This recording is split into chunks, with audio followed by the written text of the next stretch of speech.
Hello বন্ধুরা, good morning. Welcome back to my new blog. কেমন আছো তোমরা সবাই? আশা করি সকলে খুব ভালো আছো, সুস্থ আছো। আমরাও মোটামুটি ভালোই আছি। আজ হলো রবিবার, বাজে এখন সকাল 8টা। তোমাদেরকে সঙ্গে নিয়ে এখন থেকে আজকে ব্লগটা শুরু করছি। পুরো ব্লগটা জুড়ে সাথে থাকো। আশা করি তোমাদের আজকে ব্লগটা খুব ভালো লাগবে।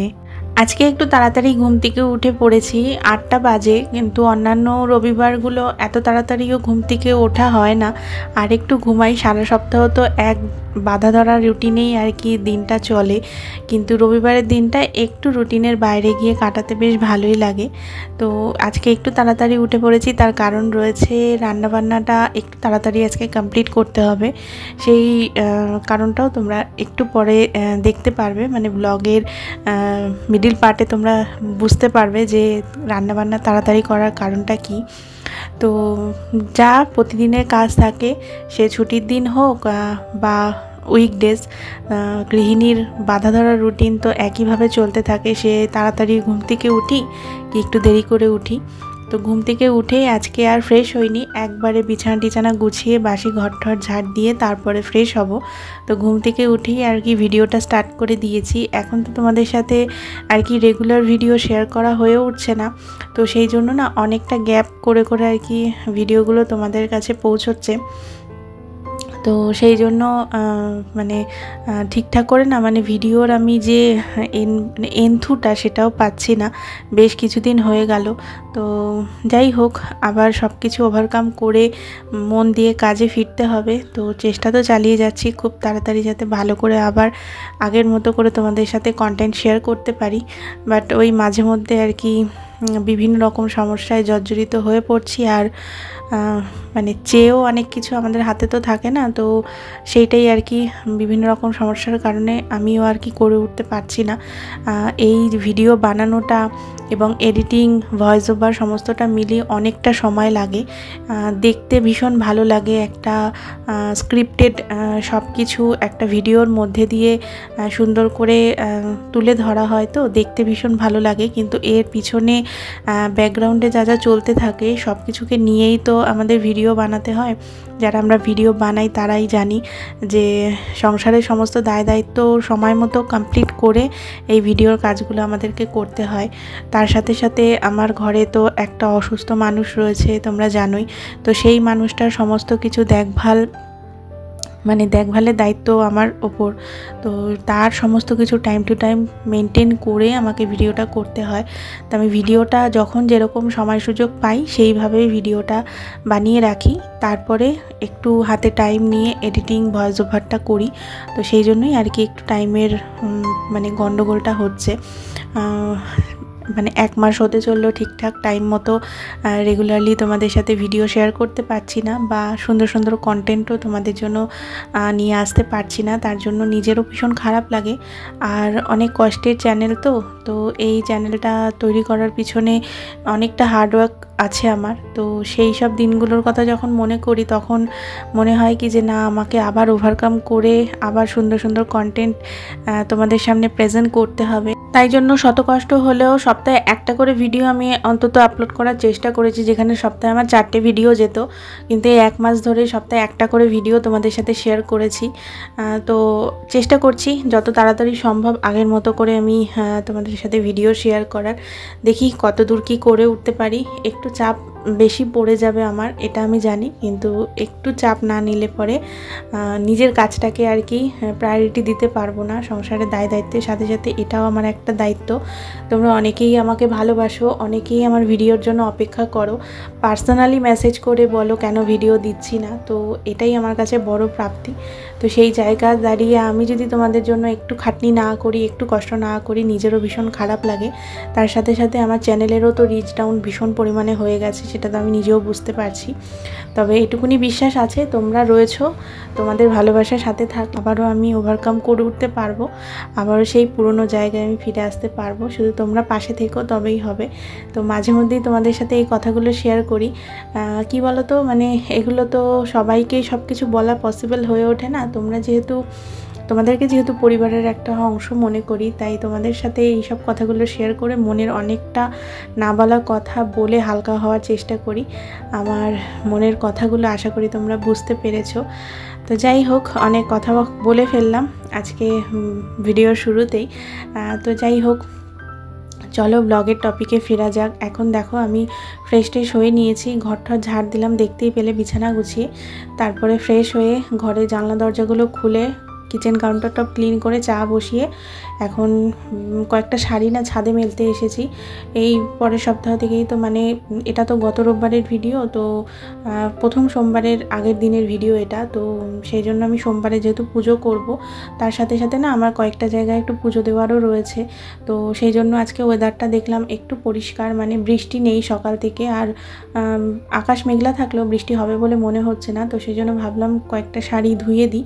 তোমরা জানোই যে আমি যে কোনো পুজো আর্চার ক্ষেত্রেই শাড়ি আলমারি থেকে বের করে ধুয়ে তারপরে পরতে পছন্দ করি, যতই আলমারিতে ধোয়া শাড়ি থাকুক না কেন। তো সেইগুলো বের করে ধুয়ে মেলে দিলাম, দিয়ে তারপরে চা খেয়ে নিলাম। আর আজকে সকালে ব্রেকফাস্টে বানাবো হচ্ছে ম্যাগি। তো হাজব্যান্ড না আটা নুডলস নিয়ে এসেছিলো। এইটা মানে খুব ইচ্ছা ছিল খাওয়ার, কীরকম কি খেতে হয় দেখতাম আর কি, তাই জন্য এক প্যাকেট নিয়ে এসেছিলো ট্রাই করার জন্য। তো অনেক দিন আনা হয়ে গেছে দেখে হাজব্যান্ড তো মানে ভীষণভাবে পাগল করে দিয়েছে, তাড়াতাড়ি এটাকে বানিয়ে খেয়ে ফেলো, এক্সপায়ারি ডেট হয়ে যাবে। আমার হাজব্যান্ডের এই একটা বলতে পারো বাতিক আছে যে যে কোনো খাবার আনলে পরে বলবে তাড়াতাড়ি খেয়ে ফেলো, এক্সপায়ারি ডেট হয়ে যাবে। তো ওর ওই তাড়াতে আর কি আর রেখে দিতে পারলাম না, ভেবেছিলাম আরও কয়েকটা দিন পর আর কি বানাবো। তো বললো যে না তাড়াতাড়ি খেয়ে ফেলো, আমি আবার নিয়ে আসবো। তো সেই জন্য আজকে সকালে ব্রেকফাস্টে এই আটা নুডলসটাই বানাচ্ছি, পুরো প্যাকেটটাই করে ফেলবো কারণ আমরা 3 জন মিলে খাবো। আর একটু ভেজিসও দিয়েছি, দিয়ে বেশ একটু বড়সড় করেই আর কি করছি, যাতে করে 3 জনের একদম সকালের ব্রেকফাস্টটা ভালো মতো হয়ে যায়। তা আমি যেভাবে ম্যাগি বানাই সেটাই তোমাদের সাথে শেয়ার করছি। আমার জানো তো ওই ঝোল ঝোল যে সুপি ম্যাগিটা হয় না, ওটা খেতে খুব একটা ভালো লাগে না। মানে ইনস্ট্যান্ট খিদে পেলেও তখন খেলাম, ব্যাপারটা ঠিক আছে, বাট একটু সুন্দর করে খেতে ইচ্ছে হলে পরে তখন আমি এরকম চাউমিনের মতো করে বানাই। আর এই আটা ম্যাগির যে মানে প্যাকেট যে মশলাটা রয়েছে ওর মধ্যে দেখলাম অনেক কিছু দেওয়া থাকে, বেশ ছোটো ছোটো গাজরের টুকরো, তারপরে গোটা গোটা মটরশুঁটি আর কি প্রিজার্ভ করে আর কি দিয়েছে। তো মানে প্যাকেটের যে মশলাটা অনেকটা বড়ও রয়েছে তুলনামূলক, আমরা যে ময়দার যে ম্যাগিটা খাই সেটার থেকে প্যাকেটটা অনেকটাই বড় রয়েছে, আর মশলার টেস্টটাও একটু অন্যরকম। তো যাই হোক, আমি তো দেখতেই পেলে সমস্ত রকম সবজি ভেজে নিলাম, আর ভাজার মধ্যে একটু নুন, হলুদ, একটু লঙ্কার গুঁড়ো দিয়ে ভেজেছি। আর সবজিটা ভেজে নিয়ে রসুন আর কাঁচা লঙ্কা থেতো করে রেখেছিলাম, ওটা দিয়ে একটুখানি সবজিটা ভাজলাম, তারপরে ডিম দিয়ে সবজিটা ভেজে নিলাম, তারপরে তো সেদ্ধ করে রাখা ম্যাগিটা দিলাম, আর ম্যাগি মশলা দিয়ে ভালো করে নাড়াচাড়া করে নামানোর আগে বেশ কিছুটা ধনেপাতা কুচি দিলাম। এইভাবে তোমরা যদি ম্যাগি না বানিয়ে খেয়ে থাকো অবশ্যই বলবো একবার ট্রাই করে দেখো, একটা আলাদা রকমেরই টেস্ট আসে, বিশেষ করে ধনেপাতা কুচি আর লাস্ট মোমেন্টে যে রসুন আর কাঁচা লঙ্কা বাটাটা দিয়েছিলাম ওইটার জন্য। তো যাই হোক, তো সকালে ব্রেকফাস্ট তো হয়ে গেছে। সকালে ব্রেকফাস্ট কমপ্লিট করে আজকে আর অন্য কোনো দিকে মানে কাজে কর্মে মন দিইনি, এদিকে দেখো রান্না করতে চলে এসেছি। আজকে রান্নাবান্না তোড়জোড় একটু তাড়াতাড়ি, তার কারণটা হচ্ছে ও বাড়িতে রান্না করে পাঠাবো। তো এখানে দেখো হাজব্যান্ড ইলিশ মাছ নিয়ে এসেছে, আগের বার একবার আর কি এনেছিল, তোমাদের সাথে শেয়ার করেছিলাম, বেগুন ইলিশ রান্না করেছিলাম মানে বর্ষা পড়তেই। তো সেই দিনকে আর কি ও বাড়িতে পাঠানো হয়নি। আমার মা ইলিশ মাছ রান্না করলে পরে আমাদেরকে না দিয়ে খায় না, এবং আমরাও ইলিশ মাছ রান্না করলে পরে ও বাড়িতে না পাঠিয়ে খাই না। মানে এটা শুধু ইলিশ মাছ বলে না, তোমাদেরকে তো বলি যে যাই ভালো মন্দ রান্না হয় না কেন আমার মাও আমাদেরকে না দিয়ে খায় না, এবং আমরাও ওই বাড়িতে না পাঠিয়ে খাই না। তো সেই কারণে আজকে ও বাড়িতে পাঠাবো। আর আমার বাপের বাড়ির লোকজন না একটু খাওয়া দাওয়ার ব্যাপারে ভীষণ পাঞ্চুয়াল, মানে টাইমটা খুব মেনটেন করে খাওয়া দাওয়া করে। তো অনেকটাই তাড়াতাড়ি খাওয়া দাওয়া করে, মোটামুটি 2 থেকে 2:30টার মধ্যে খেয়ে নেয়। তো আমাদের তো আরেকটু লেট হয়, মানে ছুটির দিনে তো স্পেশালি লেট হয়ই, অন্যান্য দিনের তুলনায় ছুটির দিনটা একটু লেট হয়, কারণ লেট করে যেহেতু ঘুম থেকে উঠি সব কিছুই লেটে চলতে থাকে। তাই ও বাড়িতে যেহেতু পাঠাবো ওই জন্য আমাকে তো তাড়াতাড়ি রান্না করতেই হবে। আগের দিনকে বেগুন ইলিশ খাওয়া হয়েছিল, তো ইলিশ মাছ এনেই হাজব্যান্ড বলেছে যে ইলিশ মাছের ভাপা খাবে, তো সেই মতনই আমি পুরো প্রিপারেশান করে রান্নাটা বসিয়ে দিলাম।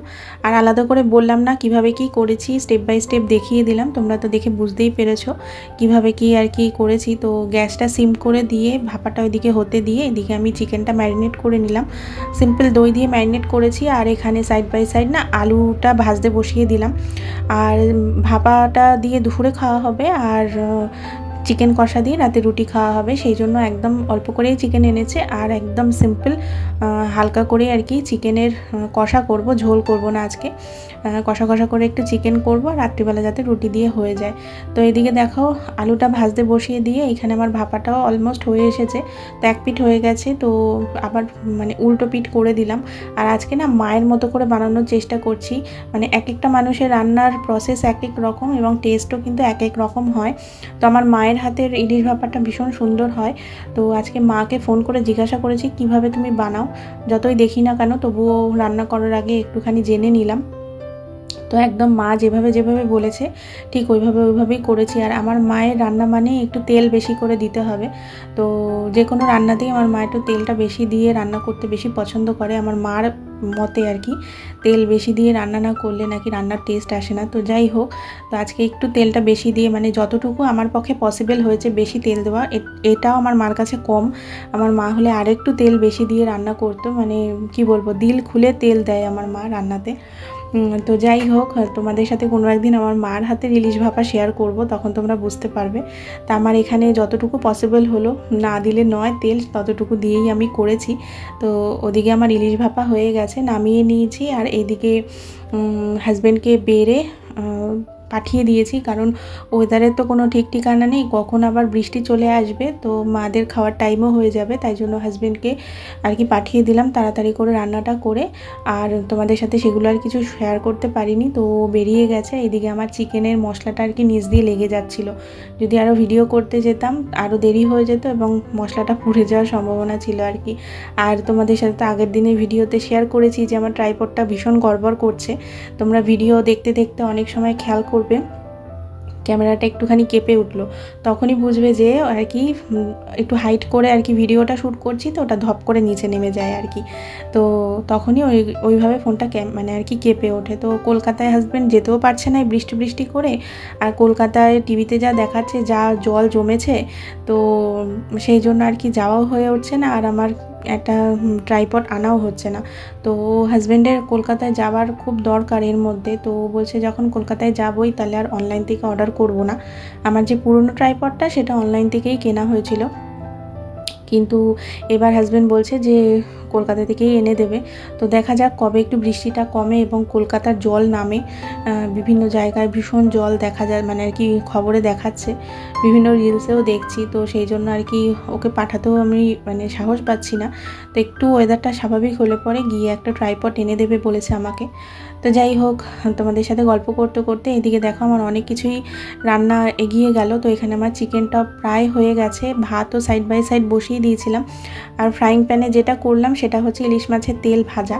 তো ওটা ইলিশ মাছ হলে তো আমাদের বাড়িতে হবেই, তো ইলিশ মাছের তেল ভাজাটা করে রাখলাম সামনের পাতে, ওটা দিয়ে ভাত না খেলে ইলিশ মাছ খাওয়াটা আমাদের কাছে অসম্পূর্ণ। তো তেলটাও একটুখানি ভেজে রাখলাম, আর এখানে আমার চিকেন কষাও হয়ে গেছে। তো চিকেন কষার কালারটা দেখে কি ভালো লাগছে না, তো অ্যাকচুয়ালি কী বলো তো, এরকম কালারটা কেবলমাত্র লোহার কড়াইতে করলে পরে এরকম কালো কালো বেশ সুন্দর একটা রিচ কালার আসে। আমি কিন্তু খুব একটা বেশি মশলাপাতি দিইনি, তবুও এতটা রিচ কালার এসছে, ওই মানে জল ছাড়া একদম ঢাকা দিয়ে দিয়ে পুরো মাংসটাকে করেছি, তো সেই জন্যই একদম রিচ কালারটা এসছে। লাস্টে যে নামানোর আগে একটুখানি জল দিলাম দেখলে, ওটাই জল দিয়েছি, এছাড়া চিকেন থেকে যা জল বেরিয়েছে এবং আর কি দই দিয়ে ম্যারিনেট করে রেখেছিলাম যেহেতু, তো ঢাকা দিয়ে আর কি কষিয়েছি, তো ওই জলে জলেই আর কি মানে ভাপে ভাপে আর কি চিকেনটা সেদ্ধ হয়েছে। তো ওই গ্যাসটাকে লো করে দিয়ে ওরকমভাবে সেদ্ধ করেছি, তো বেশ সুন্দর একটা রিচ কালার এসছে। এই জন্য আমার যতই ভালো কড়াই থাকুক না কেন, তোমরা দেখবে লোহার কড়াইটাতে আমি বেশি রান্না করি, আমার ভীষণ ভালো লাগে এই কড়াইটাতে রান্না করলে পারে একদম অল্প তেলে রান্নাও হয়ে যায়, আর বেশ সুন্দর একটা কালারও আসে, বেশ মাংস টাংসতে তো ভীষণ সুন্দর কালার আসে। যাই হোক, অনেক বকবক করলাম। এদিকে দেখো আমি রান্না করতে করতেই বাসন যা সিঙ্কে জমেছিল সব মেজে ফেলেছি। আর আমাদের মানে কলগুলোতে না এখন ভীষণ প্রবলেম দেখা দিয়েছে, মানে কি বলবো, এখন বাড়ির অবস্থাটা এরকম না, কি বলবো তোমাদেরকে, মানুষ অসুস্থ এবং মানে কি বলবো, ইলেকট্রনিক গ্যাজেটস যা আছে সেগুলো খারাপ হয়ে যাচ্ছে। তারপরে কলগুলোতে আর কি বিভিন্ন রকম প্রবলেম দেখা দিয়েছে, মানে কি বলবো, জাম হয়ে গেছে কলগুলো। এই তো চলছে বাড়ির অবস্থা। তো একটা ঠিক করা হচ্ছে আর একটা প্রবলেম মানে ক্রিয়েট হচ্ছে, এই চলছে এখন বাড়ির অবস্থা। তো আমার এই রান্নাঘরে যে বেসিনটা এই কিছুদিন আগে পরিষ্কার করলাম আমি আর হাজব্যান্ড মিলে, আবার দেখছি একটু একটু জাম হয়েছে, তো সেটাকে আবার ক্লিয়ার করতে হবে আবার একদিন ছুটির দিন করে। বাসন তো আগেই মেজে নিয়েছিলাম তোমাদেরকে বললাম। তো কিচেনটাও এখন ভালো করে পরিষ্কার করে মুছে নিয়েছি, রান্নার পরে যেই ক্লিনিংটা থাকে তো সেটা কমপ্লিট করে। অনেক দিন না এই মানি প্ল্যান্টগুলোকে ধুয়ে পরিষ্কার করা হয় না, তো ভাবলাম আজকে একটু হাতে সময় আছে, অন্যান্য ছুটির দিনের তুলনায় আজকে একটু তাড়াতাড়ি রান্নাবান্না কমপ্লিট হয়ে গেছে, তো হাতে এক্সট্রা সময় ছিল সেটাকে তো ইউটিলাইজ করতেই হবে। তো ভাবলাম এই গাছগুলোকে একটুখানি ধুয়ে ভালো করে স্নান টান করিয়ে দিই। আর যেগুলোতে দেখছি জল নেই তো সেগুলোতে একটু জল দিয়ে দিলাম। আমার ঘরে যে কটা মানি প্ল্যান্ট আছে সবই কিন্তু জলেই গ্রো করেছি, তো এগুলো বেশ অনেকটাই বড় হয়ে গেছে। আর এগুলো থেকে আমি রিপোর্টিং করে অনেক জায়গায় লাগিয়েছিও। তো আমার মানি প্ল্যান্টটা ভীষণ ভালো লাগে, অনেক লো মেনটেনেন্সে হয়েও যায়। আর মানে ঘরে যে কোনো কোনায় রাখলে পরে সেই জায়গাটার শোভাটাও ভীষণ বৃদ্ধি পায়। তো আমার তো মানি প্ল্যান্ট জিনিসটা খুব ভালো লাগে, মানে মানি প্ল্যান্ট এমনই একটা ইনডোর প্ল্যান্ট যেখানে রাখবে সেই জায়গা শোভাবর্ধন করবেই করবে। আরও অনেক ইনডোর প্ল্যান্ট রয়েছে। যখন নিচের ঘরে থাকতাম আমাদের জীবনে পুটু পটকা ছিল না, তখন অনেক আর কি এরকম ইনডোর প্ল্যান্ট আমি গ্রো করেছিলাম, আমার ভীষণ ভালো লাগতো। তো পুটু পটকা যবে থেকে এসছে তবে থেকে ওদের উৎপাতে আর এগুলো কিছুই নেই, শুধু এই মানি প্ল্যান্টগুলোকেই আর কি অনেক কষ্টে বাঁচিয়ে রাখা হয়েছে। তো এই হচ্ছে ব্যাপার। তো যাই হোক, আমি মানি প্ল্যান্টগুলোকে না জায়গা মতন প্লেস করে দিলাম, আর যেইগুলোতে জল রিফিল করার দরকার ছিল সেগুলো করে নিয়েছি। নিয়ে এই যে কয়েকটা কৌটো কাটি না, মানে আর কি পরিষ্কার করা ছিল, তোমাদের সাথে তো আমি শেয়ার করি যে মাসের শেষে যে কৌটোগুলো খালি হয়ে যায় সেই কৌটোগুলোকে আমি মেজে ধুয়ে রেখে দিই, যাতে করে মাসের শুরুতে মাসকাবারি বাজার আসলে পরে পরিষ্কার কৌটোতেই সেগুলোকে আর কি রিফিল করতে পারি। মানে যখন যেরকমভাবে আর কি নোংরা হয় বা পরিষ্কার করার প্রয়োজন হয় তখন সেভাবে করে ফেলি, তাতে কি মানে একবারে ডিপ ক্লিনিংয়ের যে প্রয়োজন হয় খুব একটা সেরকমটা না। তো দেখো আমি কিন্তু এইভাবে পরিষ্কার করে মেজে ঘষে রেখে দিলাম। বেশ কিছু জিনিস আর কি, বিশেষ করে সন্ধেবেলা স্ন্যাক্স হাজব্যান্ড নিয়ে এসেছে, তো সেগুলোকে রিফিল করতে হবে। আর একটা বড় কন্টেনার আর কি আমার পুরো পটকার যে আর কি ওয়েট ফুড ক্যাট ফুড যেগুলো আর কি, মানে ড্রাই ফুড যেগুলো আর কি, ওয়েট ফুড না ড্রাই ফুড যেগুলো আনে কিনে, তো ওখান থেকে দিয়েছিল একটা বড় কন্টেনার। তো সেই কন্টেনারটা আর কি ওদের আলাদা কন্টেনারে আর কি ওদের খাবারগুলো রাখা হয়, তো ওই কন্টেনারটা ওখান থেকে আর কি ফ্রি দিয়েছিল। তো সেই কন্টেনারটা আর ওদের খাবার রাখিনি, ওটা আমি নিয়ে নিয়েছি আমার সংসারের জিনিসপত্র টুকিটাকি রাখতে। রান্নাঘরের জিনিসের তো অভাব নেই, আর আমরা যারা রান্না করতে ভালোবাসি তাদের তো রান্নাঘরে প্রচুর জিনিস, তো মানে মেয়েরা এটা খুব ভালো রিলেট করতে পারবে। তো রান্নাঘরের জিনিসপত্র রাখার জায়গা কখনোই আমাদের মানে ফুরোয় না, যতই জায়গা থাকুক না কেন। এত বড় কিচেন তবুও মনে হয় মাঝে মধ্যে অনেক জায়গা কম পড়ে গেল রান্নাঘরের জিনিস রাখতে গিয়ে। তো ওই কন্টেনারগুলোর মধ্যে আমি আমার মানে কিছু গ্রসারি জিনিসপত্র আর কি রেখে দেবো, সেই জন্য সব মেজে ঘষে রেখে দিলাম। আর তারপর তো ঘর ঠর মুছে স্নান খাওয়া দাওয়া করে একটু রেস্ট নিয়েছিলাম। এখন মোটামুটি রাত্রি 9টা মতন বাজে, এখন আবার ভিডিওটা স্টার্ট করেছি। এখানে দেখো বেশ কিছু স্ন্যাক্স সকালবেলা যে কন্টেনারগুলো ধুয়ে রেখেছিলাম সেই কন্টেনারগুলো আর কি রিফিল করে নিচ্ছি সেই স্ন্যাক্সগুলো দিয়ে। সারাদিন যেমন তেমন সন্ধেবেলা একটু চুটুর পুটুর কিছু হলে পরে বেশ ভালোই লাগে, এটা আমার বরাবরেরই অভ্যাস, মানে বিয়ের আগে থেকেই। আর সন্ধেবেলা হলে পরে একটুখানি মানে কি বলবো, মুখরোচক কিছু খেতে ইচ্ছে করে, তো সেই জন্যই সব কিছু আর কি মজুত করে রাখি। চানাচুর, নিমকি, তারপরে একটু বেকারি বিস্কিট, তারপরে বিভিন্ন রকম আর কি মুখরোচক আইটেম যা যা হয়। তার সাথে হাজব্যান্ড আর কি ওটাকে কি বলে সয়াবিনও নিয়ে এসেছিলো, কারণ সপ্তাহে 3 দিন নিরামিষ যেহেতু, আর সয়াবিনটা নিরামিষের মধ্যে একটা বেস্ট অপশান। তো সপ্তাহে 3 দিনের মধ্যে তো একদিন আমাদের বাড়িতে সয়াবিন হবেই। তো সেই জন্য সয়াবিনও এনে রেখেছে। আর এখন বৃষ্টি বাদলের দিন যেহেতু না খুব খিচুড়ি খাওয়া হয়, তো ওই জন্য পাঁপড় ভাজাও খাওয়া হয় খিচুড়ির সাথে, তাই ব্যাট পাঁপড় নিয়ে এসেছে। তো সেগুলো সব আর কি কন্টেনারে ভরে রেখে দিলাম। আমার কি বলো তো, কোনো কিছু প্যাকেটে প্যাকেটে করে রেখে দিতে একদম ভালো লাগে না, সব কিছু কন্টেনারে গুছিয়ে সাজানো থাকবে, যাতে করে আমার অবর্তমানে কেউ যদি আমার কিচেন ব্যবহার করে তার কোনো কিছু খুঁজে পেতে অসুবিধা না হয়, এবং সব কিছু ওয়েল অর্গানাইজ থাকবে এবং সব কিছু পরিপাটি সাজানো গোছানো থাকবে। আমার এটাই ভালো লাগে দেখতে, আর আমি সর্বদা সেটা রাখার চেষ্টাও করি। আমার কন্টেনারগুলোর কোনো কিছু মিল পাবে না একটার সাথে আরেকটা। কিছু কিছু সেট কিনেছিলাম কাচের, সেটাও অনেক দিন হয়ে গেছে, কিন্তু সব কন্টেনারগুলো এখনও মিলিয়ে মিলিয়ে সুন্দর করে সাজাই গুছিয়ে কেনা হয়নি। কিন্তু তার মধ্যে যা জিনিসপত্র রাখি সব কিছু খুঁজে পাওয়ার মতন, মানে আমার অবর্তমানে কেউ আমার কিচেনটা ব্যবহার করলে মানে আমি যদি বলে দিই যে অমুক জায়গায় ওটা রয়েছে, সে মানে তখনই সেটা খুঁজে পাবে। কোনো কিছু না পাওয়া নেই এবং কোনো কিছু নেই আমার সংসারে, এই জিনিসটা আমি কখনোই করি না। সব কিছু আমার সংসারে পরিপূর্ণ রাখতে পছন্দ করি। আর ভবিষ্যতে ইচ্ছাও আছে এক এক করে সমস্ত কন্টেনারগুলোকেও সুন্দর করে সাজিয়ে গুছিয়ে একদম মানে সেট করে যেরকমভাবে রাখে না, ওইভাবে রাখার ইচ্ছা আছে। দেখা যাক কতদিনে কি হয়। একটু একটু করে সব কিছুই তো করে উঠছি, সংসারটাকে একটু একটু করে সাজিয়ে উঠছি। তো তোমরা তো আছোই আমার সঙ্গী, যখন যা হবে সবটাই তো তোমাদের সাথে একটু করে ভিডিও হলেও তোমাদের সাথে শেয়ার করব, আমার জীবনে যাই ঘটুক না কেন। তো যাই হোক, দেখো তোমাদের সাথে বকবক করতে করতে কিন্তু এদিকে আমার সমস্ত মানে গোছগাছ কমপ্লিট। মানে যা যা গ্রসারি জিনিসপত্র এদিক ওদিক ছড়িয়ে ছিটিয়ে ছিল সব কিছুই একটা জায়গায় গুছিয়ে রেখে দিলাম। আর তারপরে ডিনারে এখন রুটি বানাতে শুরু করে দিয়েছি। বোনকে বললাম একটুখানি ফোনটা ধরে দে, ট্রাইপডটা তো একটু গন্ডগোল করছে, তোমাদেরকে তো বলছি। তো যাই হোক, রুটিটা আমি বানিয়ে ফেলি আর রাতে ডিনারটা কমপ্লিট করে এখন যাব ঘুমোতে। আর এইভাবেই চলতে থাকে আমার প্রতিদিনের কাজকর্ম। সংসারের প্রতি ভালোবাসা আছে দেখেই প্রতিদিন একা হাতে এইভাবেই সকাল থেকে রাত পর্যন্ত সংসারের কাজগুলো নিজের হাতে নিপুণভাবে করার চেষ্টা করি। আজকের ব্লগটা তোমাদের কেমন লাগলো বন্ধুরা, অবশ্যই একটা কমেন্ট করে জানিও। একটা লাইক করতে ভুলো না, তোমাদের একটা লাইক এবং কমেন্ট আমাকে নেক্সট ভিডিও বানাতে অনেক অনেক বেশি মোটিভেট করে। চ্যানেলে নতুন হয়ে থাকলে প্লিজ চ্যানেলটাকে সাবস্ক্রাইব করো, আর ফ্রেন্ডস ফ্যামিলির সাথে পসিবল হলে ভিডিওগুলো শেয়ার করো। তোমাদের সাথে দেখা হবে নতুন আরও একটি ইন্টারেস্টিং ব্লগে। ততক্ষণের জন্য তোমরা সকলে খুব ভালো থেকো, সুস্থ থেকো আর সাবধানে থেকো। Good night, tata.